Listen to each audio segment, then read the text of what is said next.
Nu o să pot să uit baclavalele prea curând. Da, am mâncat un pic prea multe. Nu vrem să știm câte calorii are o baclava. Nu-mi spuneți oricum, nici nu vom căuta.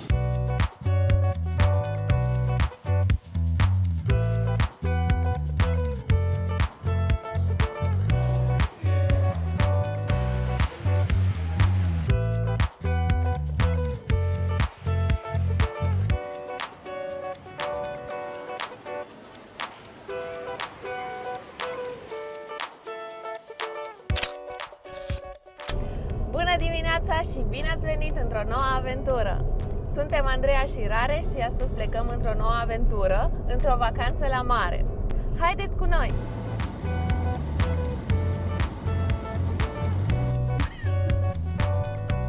Am ajuns deja pe plajă?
Bună dimineața! Bună dimineața! Unde suntem?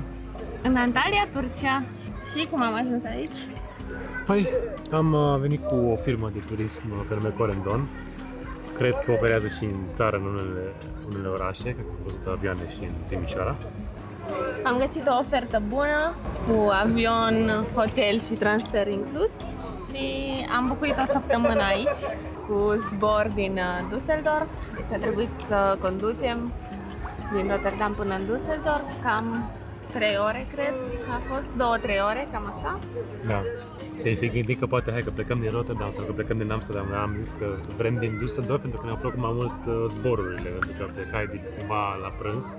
Ajungeam la timp acolo și prindeam cina aici și la întoarcere tot așa, cam seara pleci și mai ai timp să mai iei mesele aici, pentru că din Amsterdam erau zboruri mai nasoale. Unde suntem? La ce hotel am ajuns? Hotelul se numește Crystal Centru. Este situat chiar pe plajă, de asta l-am și ales.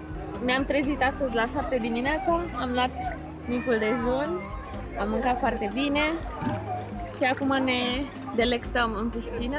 Am făcut câteva ture de bazin, am început așa sportiv. Tu ai făcut? Ca să... Hai că ai făcut și tu! Am făcut și eu, dar eu nu sunt un înotător foarte bun, din păcate. Ba da, ești, doar că nu vrea să își exerseze așa de mult, dar înoată foarte bine. Sunt foarte multe activități cu echipa de entertaining aici. Da. Chiar ne-a invitat cineva la darts mai devreme. Să menționăm, astăzi e prima zi când suntem la piscină, de fapt. Dar noi până acum am stat la plajă, la mare. Pentru că, mă rog, numai că și pentru asta am și venit. Într-adevăr, Olanda are acces la Marea Nordului și multe plaje, dar dacă știi câteva lucruri despre Olanda, știi că nu e neapărat cel mai cald loc din lume. Și chiar dacă, uite, în ultimele săptămâni am avut câteva zile foarte calde, tot temperatura mării este tot rece. Și de câte ori ai mai fost în Turcia, Rareș? Când eram mic, obișnuiam să merg cu părinții mei cam în fiecare an. Pe vremuri, cred că era cam destinația preferată a românilor, aș zice, vara cel puțin. Nu știu dacă mai e chiar așa acum, pentru că demografia s-a cam schimbat, totuși am auzit români, nu pot să zic nu. Dar cred că este a 9-a oară când sunt aici. Dar nu a fost de foarte mult timp, când eram copil mic. Și chiar unde suntem acum, era fix lângă un hotel la care am fost de 2 ori când eram mic, pe nume Royal Wings. De câte ori ai fost în Turcia? Ai fost și tu în Turcia? Am fost odată. Ai fost odată? Am fost în Kuşadası și mi-a plăcut mult acolo. Nu știu dacă era diferit, că nu mai țin minte așa bine, era mai mică. Conceptul e același, all inclusiv, piscine, aquapark, mare faină, caldă, relaxare. Deci Turcia în general mi se pare o destinație faină și similară ca și, uite, gastronomie, spre exemplu, cu România. Îmi place foarte mult de când am ajuns aici că mâncăm în sfârșit bine, gustos, comparativ cu Olanda, vă dați seama, dar e o țară care se oferă ceva mai aproape de suflet, cum ar veni. Da, și ești obișnuit cu condițiile astea. Până la urmă am încercat mai multe hoteluri în mai multe zone.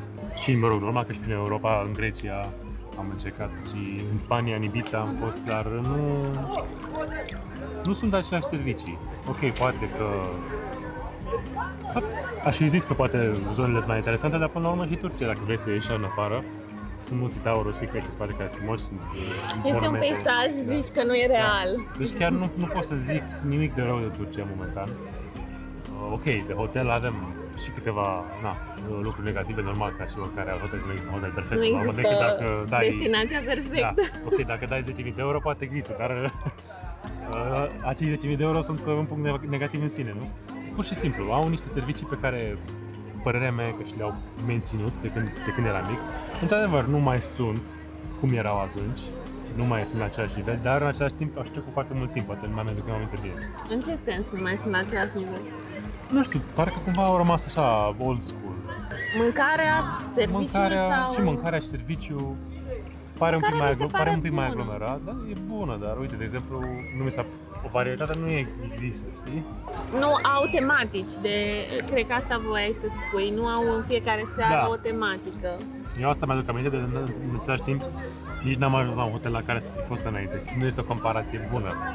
Dar, per total, îmi place, adică ideea asta în sine că, ok, plătești o sumă, într-adevăr, nu e ieftin să vii aici, cel puțin față de cum era pe vremuri, s-a scumpit foarte mult, într-adevăr. Dar, uite, ok, poți să mănânci tot ce vrei la restaurant. Cel puțin la hotelul ăsta, restaurantele la carte sunt incluse, super gratis, din câte mi-aduc aminte de vremuri, costau extra. Acum nu știu dacă alte hoteluri sunt la fel, dar la acesta sunt incluse. Sau mai era politica în care la cele la carte trebuia să faci rezervare și puteai să mergi la 1-2 gratis în timpul sejurului, doar că în rest, dacă voiai să mai mergi extra, cum ai zis, costau. Da, și chiar și așa, tu apă de peste tot și nu numai au baruri peste tot, asta îmi place, adică nu e doar un bar și să stai la coadă și mergi să vezi nu știu cât și poți să-ți iei tot ce vrei, până la urmă, cocktailuri, bere, sucuri și tot ce-ți dorești. Asta mi se pare fain și asta, uite, de exemplu, nu am găsit-o în alte locații, neapărat la nivelul ăsta. Acum, legat de cât de modern a rămas stațiunea și stilul, mă rog, turcesc, că probabil că există și hoteluri noi, pot să zic că stilul turcesc e neapărat așa fain, dacă compari cu ce am văzut prin Asia, cel puțin și în Taiwan, unde am fost recent, unde n-am fost la all inclusive, într-adevăr, dar hotelul în sine, și în Vietnam, unde am fost nu la all inclusive, dar la mare. Da, hotelurile acolo mi se pare că sunt poate puțin mai curate, puțin mai îngrijite.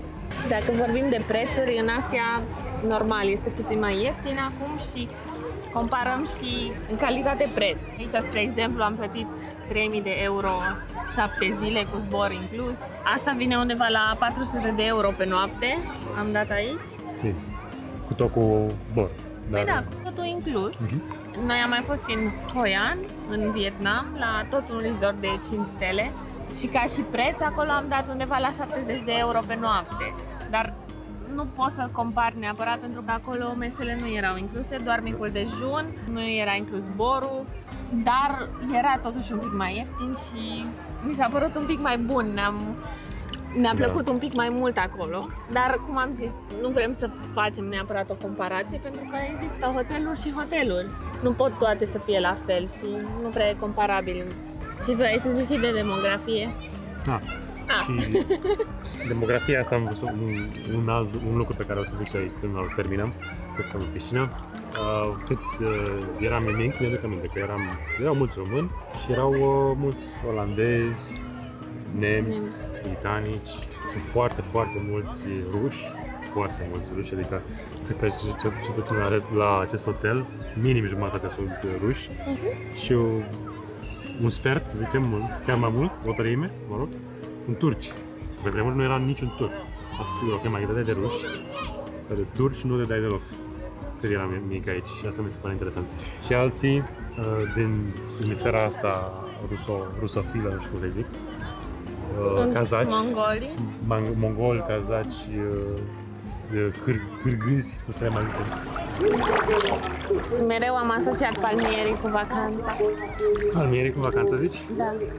De ce? Nu știu, sunt așa pentru noi exotici, cred. La ce, noi nu avem palmieri? Nu. Acasă? Unde? Pe balcon, în ghiveci. Da, era o angajată foarte drăguță și de treabă în Hoian, la hotelul ăla de care am vorbit mai devreme. Ne-am atașat mult de ea și am făcut odată o activitate cu ea să facem figurine din frunze de palmieri. Și noi eram foarte, wow, entuziasmați, ce fain, nu știu ce. frunze, da. Pentru că era ca joaca noastră în spatele blocului și culesul de corcodușe, dar pentru noi nu știam. Și zice, dar ce sunteți așa impresionați voi? N-aveți palmieri acasă? Nu avem palmieri acasă. Din Ghivești poate, da.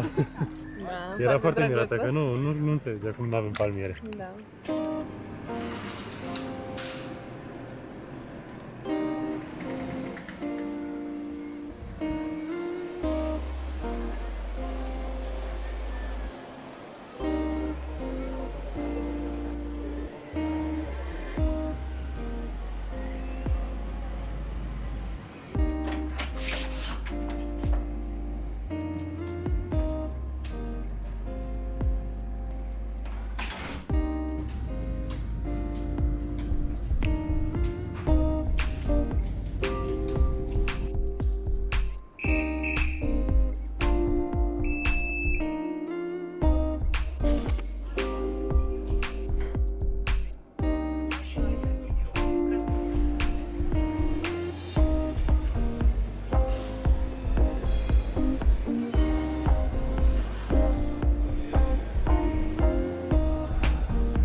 Și încheiem călătoria noastră în Antalya, ultima zi aici pe plajă.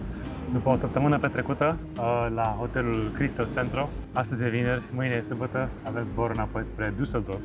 Nu abia așteptăm drumul lung, dar ne-am relaxat o săptămână, chiar a fost super fain. Sunt faine resorturile all-inclusive, dar nu mereu le alegem, ne mai, să zic, răsfățăm din când în când vrem să ne relaxăm complet și chiar asta am și făcut săptămâna asta.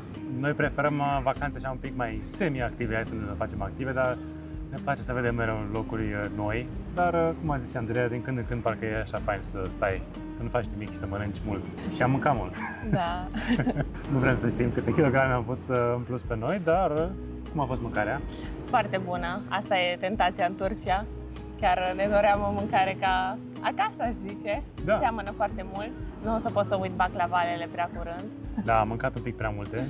Nu vrem să știm câte calorii are o baklava, nu-l spuneți oricum, nici nu vom căuta. O viață avem, cred, și dacă mâncăm în cantități normale în restul timpului o să fie bine. Da. Totuși și cu all inclusiv vedem cumva și partea negativă. Am observat că se face multă risipă.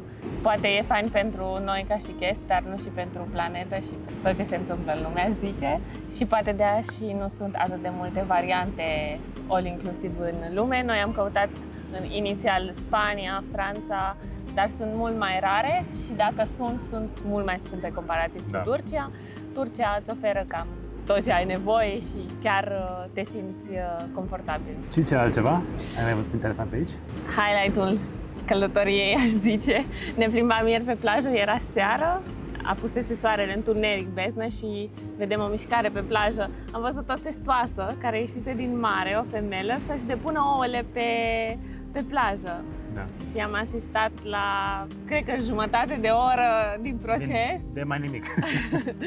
Da, și după ce am citit mai mult, poate dura, nu știu, până la ore să termine. Poate depune până la 100 de ouă odată și trebuie să le acopere și dura foarte mult, deci n-am stat până la final, dar ni s-a părut așa emoționant să vedem cu ochii noștri. Am văzut foarte multe semne de-a lungul plajei cu locuri unde testoasele și-au lăsat ouă și eram, uite ce tare, nu vine să cred, ce puțin eu când am fost aici, când eram mai mic, n-am mai văzut așa ceva. Da. Cred că ele preferă locația asta, că sunt mulți oameni, pentru că din câte știu eu, când ies pui, cel mai mare pericol sunt pescărușii și păsările predatoare. Oamenii cumva ar avea grijă de ca păsările să nu se apropie, știi? Probabil. Dar oricum foarte interesant.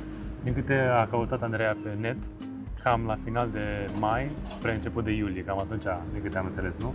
Da, și atunci depun ouăle, deci dacă vreți să veniți undeva la început de iulie, aș zice, nu știu dacă erau aceste zone marcate înainte să venim noi, nu am văzut doar a doua, a treia zi de când am ajuns, deci am zice că începutul lunii iulie din experiență e cel mai propice dacă vreți să vedeți. Și când ies pui de testoasă din nou, undeva la o lună, două după. Deci citisem pe net că undeva în august se pot vedea.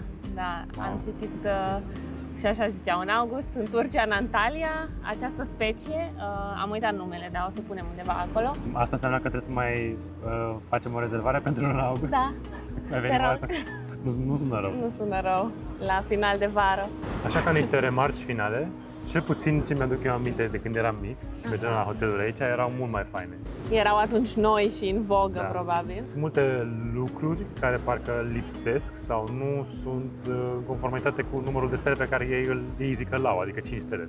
Mi s-a părut că stafful era destul de nepregătit. Mi s-a părut că și aerul condiționat avea probleme sau era oprit intenționat. Dar eu zic că trebuie să fim realiști, pentru că, uite, noi sincer chiar am ales hotelul ăsta pentru că avea recenzii foarte bune și pe Corendon și pe Google Maps. Și toate hotelurile din zonă aveau cam 4,5 undeva pe acolo, mai puțin mai mult, dar el avea 4,8. Și chiar am zis, uite, ok, sigur o să fie mai bun, poate într-adevăr e mai ieftin ca unele de pe aici, dar hai să mergem aici care are recenzii bune. Și cumva am rămas ca să mergeți legat de aer condiționat. nu numai în interior, și în interiorul camerei nu prea mergea, dar în exterior, deci pe holuri. Sunt holuri neventilate, la 35 de grade în fiecare zi. Vă dați seama cum se simte? Am stat odată la coadă pe acel hol Da. neventilat ca să luăm liftul cu mulți alți turiști Pentru că erau toți foarte fericiți. Foarte fericit, pentru că erau stricate lifturile unele dintre ele. Așa ceva, parcă nu știu, Nu te aștepți și ne așteptam la ceva mai mult și de la review-uri și de la stelele hotelului și când îți pui așteptări mari, ești dezamăgit la un moment dat. Așa, deci, dacă tragem o concluzie, ai mai recomanda oamenilor să vină în Antalya? E o întrebare complicată pentru că am experimentat în Antalya doar hotelul acesta, dar nu aș vrea să comentez doar pe baza hotelului. Plaja e faină, nisip fin, fără probleme, nu sunt așa multe pietre cum sunt poate în alte zone mai stâncoase. Apa caldă, niciodată nu va dezamăgi Marea Mediterană. Și un alt punct, poți să ajungi foarte ușor în Antalya din orice colț al lumii. Ei și-au dezvoltat foarte bine turismul, știu să îți vândă cultura lor prin mâncare, prin chiar și masaj. Oferă mereu masajul hamam. Chiar și pe noi ne-au asaltat de la câteva ori. Încă nu l-am încercat, deci dacă ați încercat și v-a plăcut, să ne lăsați în comentarii dacă îl recomandați. Mulțumim foarte mult că ne-ați vizionat acest filmuleț. Poate nu a fost la fel de activ ca celelalte pe care le-am lansat până acum. Vrem să facem și mai multe filmulețe de lifestyle și poate puțin mai relaxate cu viața noastră în Olanda, dar nu numai. Noi sperăm că o să vă placă și că o să ne urmăriți în continuare. Asta e ultima noastră seară. Mâine avem zborul spre Düsseldorf. Ne întoarcem înapoi la treabă, la muncă și să edităm acest filmuleț. Așa că ne vedem în curând și avem mai multe planificate pentru voi în următoarele luni. So stay tuned!